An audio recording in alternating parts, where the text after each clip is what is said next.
Hello everyone, कैसे हो आप लोग। आप सभी का आज के वीडियो में बहुत बहुत स्वागत है। तो आज हम बहुत लंबे टाइम के बाद जो एक नया एक्सरसाइज है इंग्लिश का, वो हम लोग लेके आ गए हैं।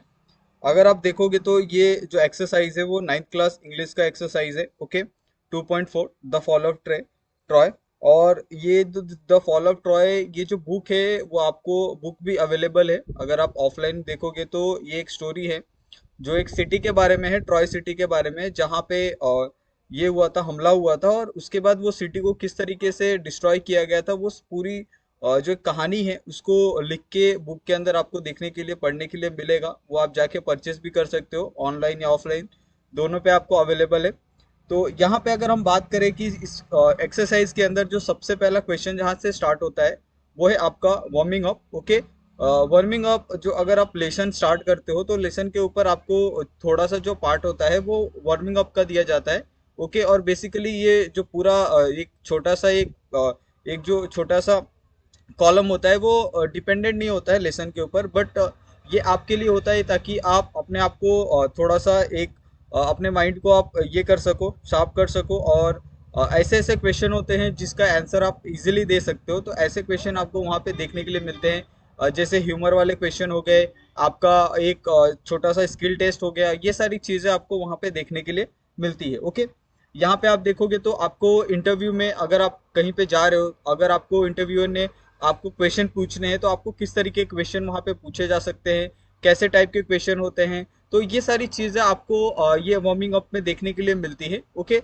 और यहाँ पे आप क्वेश्चन के आंसर में भी देख सकते हो कि बहुत प्रॉपर तरीके से यहाँ पे वो सारी चीज़ें आपको बहुत स्टेप बाय स्टेप दी गई है कि किस तरीके से अगर आप कहीं पे जाते हो। ओके, तो वहाँ पे जो इंटरव्यू लेने वाला जो व्यक्ति है, ओके, जो भी पर्सन वहाँ पे बैठा है, वो किस तरीके के क्वेश्चन आपसे कर सकता है। बहुत से लोग प्रिपरेशन करके जाते हैं। ओके, अलग अलग वीडियोस देखते हैं कि किस तरीके से जो इंटरव्यूअर होता है वो क्या क्या क्वेश्चन पूछ सकता है मोस्ट प्रोबेबली। लेकिन बहुत बार ऐसा होता है कि जो इंटरव्यूअर होता है वो अपने हिसाब से भी क्वेश्चन करता है। ओके, बहुत से नॉर्मल क्वेश्चन होता है कि आप ये जॉब क्यों करना चाहते हो, या फिर आपको इसके बारे में कैसे पता चला। तो ये सारे जो नॉर्मल क्वेश्चन होते हैं, उसके अलावा आपको बहुत सारे डिफरेंट क्वेश्चन आपको देखने के लिए मिलते हैं जो थोड़े से ट्रिकी होते हैं। ओके, और ये ट्रिकी क्वेश्चन कैसे, जब आप बहुत ज़्यादा प्रैक्टिस करोगे तब आप जाके ये सारी चीज़ों को आप क्रैक कर सकते हो, अदरवाइज नहीं। ओके, उसके बाद यहाँ पे आप देखोगे तो आप जैसे लेसन स्टार्ट करते हो ना, तो लेसन के साइड में आपको बहुत सारे क्वेश्चन दिए होते हैं। ओके, और ये क्वेश्चन बेस होते हैं आपके चैप्टर के ऊपर। तो यहाँ पे जैसे सबसे पहला क्वेश्चन यहाँ पे दिया गया है कि how were the epic transmitted from the generation to generation. Okay, तो अगर आप देखोगे तो कोई भी जो चीज होती है ना, वो एक जनरेशन से दूसरे जनरेशन में पास होती है। जैसे क्वालिटीज हो गई, या फिर लोगों के साथ किस तरीके से आपको व्यवहार करना है, तो ये आप कैसे सीखते हो, अपने पेरेंट्स को देख के सीखते हो, अपने माता पिता से सीखते हो कि आपको किस तरीके से लोगों के साथ व्यवहार करना है, किस तरीके से लोगों के साथ एक संबंध बना के चल रहा है। तो ये सारी जो चीजें होती है वो जनरेशन बाय जनरेशन पास होती है। ओके, यानी एक तरह से हम लोग संस्कार कह सकते हैं उस चीज को। तो ये सारी चीजें आपको वहां पे देखने के लिए मिलती है। ओके, उसके बाद यहाँ पे अगर आप सेकंड वाला क्वेश्चन देखते हो, तो सेकंड वाले क्वेश्चन में आपको पूछा गया है कि have you seen any of this story in the TV serials और मूवी। ओके, तो जैसे यहाँ पे द फॉल ऑफ ट्रॉय, ये जो पूरी कहानी है, क्या आपने इस तरह की कहानी कहीं टीवी पे, सीरियल्स में या फिर मूवी में आपने देखी है। तो ऑफ कोर्स ऐसे बहुत सारे नंबर्स ऑफ स्टोरी, ऐसे सीरियल्स आपको दिखाए जाते हैं जहाँ पे आपको सेम ऐसे ही स्टोरी को क्रिएट किया जाता है, रिक्रिएट किया जाता है, और उसके बाद लोगों को दिखाया जाता है। क्योंकि ये सारी जो स्टोरी, अगर आप वेब सीरीज में बात करोगे तो वेब सीरीज में आपने देखा होगा जो रोमन एम्पायर है, या फिर आप देखो कि इंग्लैंड साइड में जो वाइकिंग्स होते हैं। ओके, उनके ऊपर बहुत सारे वेब सीरीज बन चुके हैं, आप जाके उसको सर्च कर सकते हो, नेटफ्लिक्स हो या फिर ऐसे बहुत सारे न्यूमरस वेबसाइट है जहाँ पे आपको ऐसे बहुत सारे नंबर ऑफ वेब सीरीज मिल जाएंगे जो एक पूरा स्टोरी को क्रिएट किया गया है, जहाँ पे बहुत से लुटेरे होते हैं, वो अलग अलग प्लेसेस पे जाते हैं। ओके, वहाँ पे जाके वो लूटते हैं, और उसी से वो सारी चीजें वो आपको वहाँ पे स्टोरी में देखने के लिए मिलेगी। ओके, और ऐसा ही अगर आप वाइकिंग्स की बात करो, यहाँ पे एक वेब सीरीज है वाइकिंग्स करके। ओके, और वाइकिंग्स का मतलब ही होता है लुटेरे। ओके, जो एक जगह से दूसरे प्लेस पे जाते हैं, वहां पे वो सोना चांदी जो भी चीजें वहां पे लूटते हैं। ओके, वहां पे अपना एम्पायर, अपना एक जो गांव है, विलेज है, वो वहां पे सेटल करते हैं। तो ये सारी जो स्टोरी है आपको पूरे वाइकिंग्स में देखने के लिए मिलेगी कि किस तरीके से जो वाइकिंग्स होते हैं वो एक जगह से दूसरी जगह जाके हमला करते हैं, वहां पे रहते हैं, वो सारी चीजें आपको देखने के लिए मिलने वाली है। ओके, उसके बाद यहाँ पे जो नेक्स्ट क्वेश्चन आपको यहाँ पे पूछा गया है कि who are the consider to be the author of epic Ramayana and Mahabharata respectively. Okay, तो यहाँ पे बहुत से लोगों ने यानी सभी ने रामायण या महाभारत के बारे में सुना होगा, ओके, पढ़ा भी होगा, देखा भी होगा, लेकिन बहुत से लोगों को ये नहीं पता होगा कि उसके ऑथर कौन है। ओके, यानी किसने ये बुक को लिखा है, रामायणों को किसने लिखा है और महाभारत को किसने लिखा है। तो ये बहुत सारे लोगों को नहीं पता होता है कि एक्चुअली में रामायण किसने लिखा है और महाभारत किसने लिखा है। बहुत से लोगों ने इसको पढ़ा भी है, देखा भी है। तो यहाँ पे आपको उसका जो पूरा एक डिटेल है कि जो रामायण है वो traditionally consider to be Valmiki. Okay, जो वाल्मीकि थे उन्होंने ये 5th सेंचुरी जो बीसी है उसके अंदर रामायण को लिखा था। ओके, और जो महाभारत है, महाभारत को वेद व्यास ने लिखा था। ओके, तो ये दोनों जो स्कॉलर्स है उन्होंने ये सारे जो ग्रंथ है, ओके, महाभारत हो या रामायण हो, ये दोनों ग्रंथों को लिखा था। ओके, उसके बाद यहाँ पे अगर आप नेक्स्ट क्वेश्चन देखोगे तो नेक्स्ट क्वेश्चन में आपको सिंपली पूछा है कि why is the Homer honour with the title father of European poetry. Okay, तो यहाँ पे अगर आप देखोगे कि यहाँ पे ये जो स्टोरी के अंदर एक मतलब पर्सन है जिनको फादर ऑफ यूरोपियन पोएट्री कहा जाता है, यानी वो यूरोप के अंदर अपनी पोएट्री को लेके, अपनी पोएम को लेके बहुत ज्यादा फेमस है, इसके लिए उनको फादर ऑफ यूरोपियन पोएट्री कहा जाता है। जैसे हमारे इंडिया में गॉड ऑफ क्रिकेट जो सचिन तेंदुलकर है उनको कहा जाता है। यानी एक तरह का ये सिंबल होता है ना, किसी को हम एक व्याख्यान देते हैं कि हम इस चीज को, इस व्यक्ति को ये नाम से हम बुलाते हैं ताकि उसकी जो प्रतिष्ठा है वो बढ़ती जाए समाज के अंदर। तो ये सारी चीजें आपको बाहर भी देखने के लिए मिलती है। ओके, नेक्स्ट क्वेश्चन यहाँ पे आपको पूछा गया है कि how did the location of Troy help it to grow into the very rich prosperous city. Okay, तो अगर आप बात करो कि जो ट्रॉय सिटी था, वो ट्रॉय सिटी इतना ज्यादा मतलब फेमस क्यों था, इतना ज्यादा वहां पे इसलिए इस चीज को लेके इतनी ज्यादा बातचीत क्यों थी, इतनी ज्यादा उसके बारे में चर्चा क्यों थी। तो वो एक नदी के किनारे बसा हुआ सिटी था। और आपको पता है कि इंडिया के अंदर हो या आउटसाइड द इंडिया हो, ओके, आपको जितने भी सिविलाइजेशन देखने के लिए मिलेंगे वो या तो नदियों के साइड में या फिर समुद्र के साइड में ही आपको देखने के लिए मिलेंगे। उसका जो सबसे मेन रीजन होता था कि अगर आप नदियों के साइड में रहते हो तो वहां पे आपको फूड की जो अवेलेबिलिटी है, ओके, वहां पे आप खेती कर सकते हो, पानी की कोई कमी नहीं। तो ये सारी चीजों के कारण बहुत से जो सिविलाइजेशन होते थे, ओके, चाहे वो हड़प्पा सिविलाइजेशन हो या फिर अगर आप बनारस सिटी देख लो जो oldest city in the world है, वहां पे भी वो सबसे पहले जो सिटी बसी थी वो गंगा के किनारे बसी थी। ओके, हड़प्पा जो संस्कृति थी, हड़प्पा जो सिविलाइजेशन था, वो भी पानी के कारण सिंधु घाटी में बसा था। तो ओनली बिकॉज ऑफ वाटर की ये सारी जो सिविलाइजेशन है आपको वहां पे देखने के लिए मिलते हैं। तो सेम चीज ट्रॉय के साथ थी। जो लोकेशन था ट्रॉय के, वो एक बहुत अच्छे रिवर के साइड में था, जिसके कारण वहां पे सभी चाहते थे कि वहां पे हमारा एक कब्जा रहे, जिसके कारण वो लोग बहुत प्रॉस्परस और रिच अपने आप को समझते थे और वो अपने आप को मानते थे। इसके कारण हर कोई वहां पे हमला करना चाहता था। ओके, उसके बाद यहाँ पे जो नेक्स्ट यहाँ पे क्वेश्चन आपको पूछा गया है कि how were the Trojans protected during the war time. Okay, तो आपको पता है कि जिस तरीके से अभी के टाइम पे सोल्जर्स होते हैं, ओके, उस टाइम पे ट्रोजन्स हुआ करते थे जो ट्रॉय सिटी को प्रोटेक्ट करते थे as a defence mechanism. Okay, तो वहां पे वो लोग नेचुरल डिफेंस किस तरीके से काम आता था वो पूरे ट्रॉय सिटी को प्रोटेक्ट करने के लिए, और वहां पे एक मैन मेड डिफेंस भी था जिस जो ट्रॉय सिटी को बहुत अच्छे से चारों तरफ से सराउंडेड था और वो पूरे सिटी की ये करते थे, उनकी प्रोटेक्शन करते थे। ओके, उसके बाद यहाँ पे जो नेक्स्ट आपको क्वेश्चन पूछा गया है कि what was the cause of the 10 year old war between the Greek and the trojans. Okay, तो आपको पता है कि जो 10 साल का ट्रोजन्स और ग्रीक के बीच का जो वॉर चला था, उसमें आप देखोगे कि बहुत सारे चाहे पेरिस हो, ओके, या फिर जो ट्रोजन्स में, ग्रीक में, ये सारी जो चीजें चलती थी ओनली बिकॉज ऑफ ट्रॉय। तो ये चीजों को लेके उनमें 10 साल तक ये चलता रहा, ओके, युद्ध। और बाद में जाके जो ट्रोजन से उन्होंने ग्रीक को हासिल किया। तो ये सारी चीजें अगर आप स्टोरी को एक बार रीड करोगे ना तो आपको बहुत क्लियर तरीके से समझ में आ जाएगा।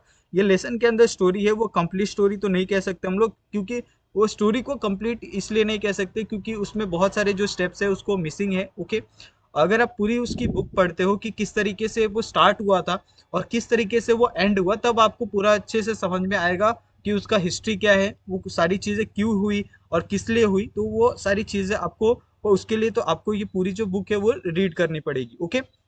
उसके बाद अगर आप यहाँ पे नेक्स्ट क्वेश्चन देखोगे, जिसमें आपको सिंपली पूछा गया है कि find the story of why the Helen was pursued by the goddess एफोडर to the elope with the Paris. Okay.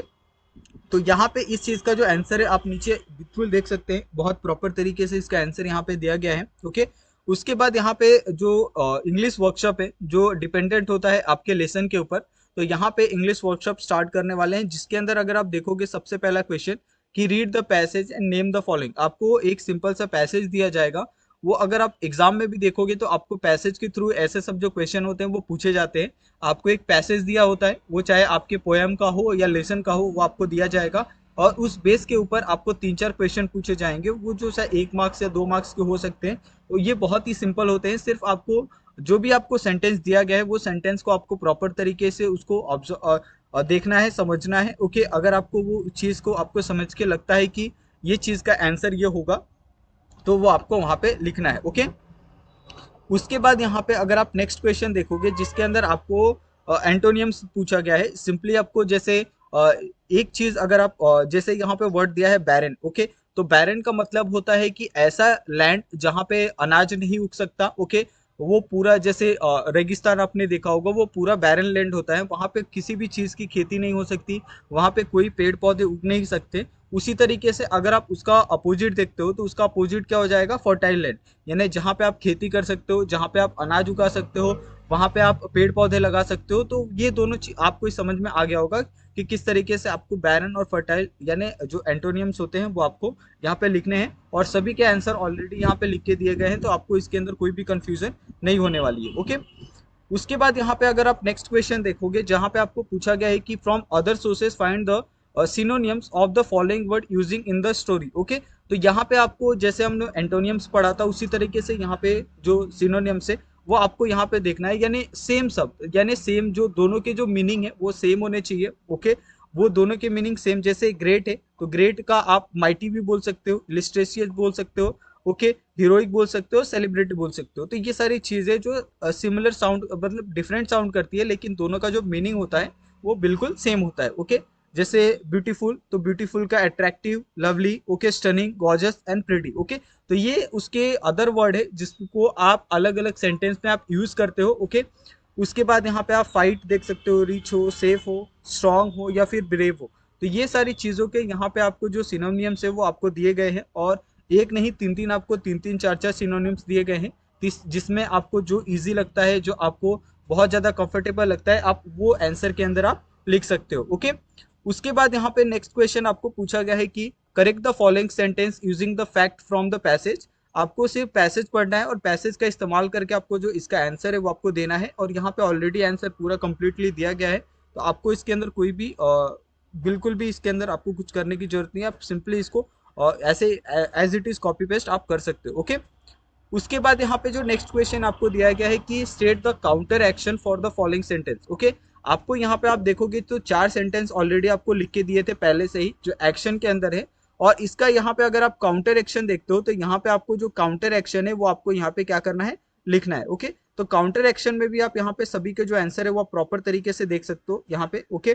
First, second, third and fourth. ठीक है। उसके बाद यहाँ पे जो नेक्स्ट क्वेश्चन आपको दिया गया है कि from the either of our two Indian epics find out which better war listed for the longest, write down about the cost, the enemy armies, its hero, its duration and the final outcome। Okay. तो अगर आप देखोगे कि जितने भी Indian battle हुए हैं, चाहे इंडो पाक देख लो, ओके, या फिर आप इंडो चाइना देख लो वॉर, तो ये दोनों वॉर हुए हैं। वो दोनों वॉर में अगर आप देखोगे तो जो इंडो पाक वॉर था वो इंडो पाक वॉर हुआ था बिकॉज ऑफ बांग्लादेश। ओके। क्योंकि जो बांग्लादेश था वो पहले पाकिस्तान का हिस्सा था, यानी वहां पे पाकिस्तान की टेरिटरी थी, वहां पे पाकिस्तान की आर्मी उसको कंट्रोल करती थी। लेकिन बाद में उसको क्या किया गया, पाकिस्तान से उसको फ्री करवाया गया, और बाद में जो इंडिपेंडेंट बांग्लादेश आप देखते हो वो आज के टाइम पे वो 1961 के बाद उसका फॉर्मेशन हुआ। ओके। उसके बाद जो इंडो पाक वॉर था, इंडो चाइना वॉर हुआ था, वो इंडो चाइना वॉर हुआ था लद्दाख के कारण। ओके। क्योंकि वहां पे जो दलाई लामा थे उनके कारण ये जो पूरा वॉर था वो हुआ था। और जिसके कारण अगर आप देखोगे तो वो वॉर इंडियन आर्मी ने वो हारी थी, जिसके कारण उनको जो पूरा लद्दाख का हिस्सा है वो खोना पड़ा था। ओके। और बहुत सारा जो लैंड है वो चाइना ने ऑक्यूपाई किया था। ओके। और अब तक उनका ही वहाँ पे पूरा एक टेरिटरी है, वहाँ पे उनकी मिलिट्री है, वो सारी चीजें अभी वो चाइना ही कंट्रोल करता है, पूरा जो लद्दाख वाला एरिया है। ओके। यहाँ पे आप उसके कॉज देख सकते हो, एनिमी आर्मी देख सकते हो, हीरोज देख सकते हो, ड्यूरेशन देख सकते हो यहाँ पे, और फाइनल आउटकम देख सकते हो कि वॉर से क्या आउटकम निकलता है। ओके। उसके बाद यहाँ पे जो नेक्स्ट यहाँ पे क्वेश्चन अगर आप देखोगे कि complete the following sentence with the reference to the passage. Okay. आपको क्या करना है, सिंपल सा ये जो जितना भी यहाँ पे आपको सेंटेंस दिया है उसको सिंपली आपको कंप्लीट करना है। ओके। सिर्फ आपको क्या करना है, पैसेज का इस्तेमाल करना है, और पैसेज का इस्तेमाल करके आपको सिर्फ क्या करना है, ये जो पूरा यहाँ पे जितना भी सेंटेंस आपको दिया है वो सिंपली आपको क्या करना है, कंप्लीट करना है। ओके। उसके बाद यहाँ पे नेक्स्ट क्वेश्चन आपको दिया है, underline the clauses in the above sentence and also the word that link to the contact with the clauses. Okay. तो यहाँ पे आपको सिर्फ राइट डाउन करना है, और ऑलरेडी यहाँ पे आप देख सकते हैं कि सारे के सारे जो आंसर है वो और राइट डाउन करके आपको दिए गए हैं। ओके।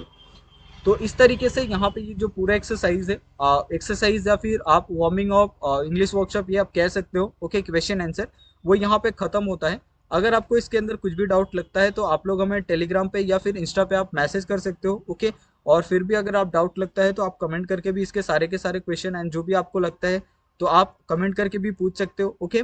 और आप अपने फ्रेंड्स के साथ भी इसको शेयर कर सकते हो वीडियो को। और प्लीज़ जाते जाते आप लोग हमारे चैनल को सब्सक्राइब करना बिल्कुल मत भूलेगा।